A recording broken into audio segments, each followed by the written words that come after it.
Metamorphosis एक जैविक प्रक्रिया है जिसमें एक जानवर अपने शारीरिक रूप में एक नाटकीय और परिवर्तनकारी परिवर्तन से गुजरता है।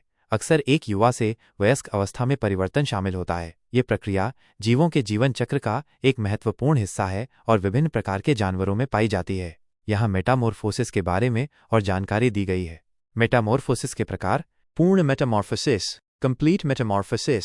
यह प्रक्रिया 4 चरणों में होती है: अंडा, लार्वा, प्यूपा और वयस्क। लार्वा वयस्क से बहुत अलग दिखता है और इसका अलग आहार और व्यवहार होता है। प्यूपा चरण में लार्वा एक कोकून या क्राइसैलिस में बदल जाता है जहां नाटकीय शारीरिक परिवर्तन होते हैं। उदाहरण: तितलियां, पतंगे, मक्खियां, भृंग। अपूर्ण मेटामॉर्फोसिस, इनकम्प्लीट मेटामॉर्फोसिस।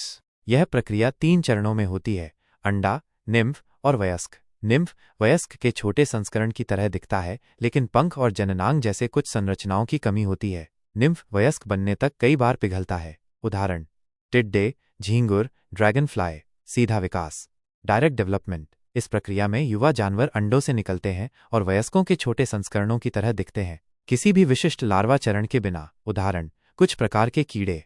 मेटामॉर्फोसिस के उदाहरण: तितली, बटरफ्लाई। अंडा लार्वा, कैटरपिलर, प्यूपा, क्राइसैलिस, वयस्क तितली। मेंढक, फ्रॉग। अंडा टैडपोल, वयस्क मेंढक, ड्रैगन फ्लाई।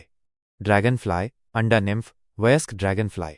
मेटामॉर्फोसिस का महत्व। अनुकूलन, एडेप्टेशन। मेटामॉर्फोसिस जानवरों को बदलते वातावरण और पारिस्थितिक नीचे में अनुकूलन करने की अनुमति देता है। जीवित रहने की दर, सर्वाइवल रेट। लार्वा और वयस्क चरणों के बीच संसाधनों और आवासों का विभाजन प्रतिस्पर्धा और शिकार के दबाव को कम करके जीवित रहने की दर को बढ़ाता है। विकास, एवोल्यूशन। मेटामॉर्फोसिस जीवन की विविधता के विकास और पृथ्वी पर नई प्रजातियों के उद्भव में महत्वपूर्ण भूमिका निभाता है।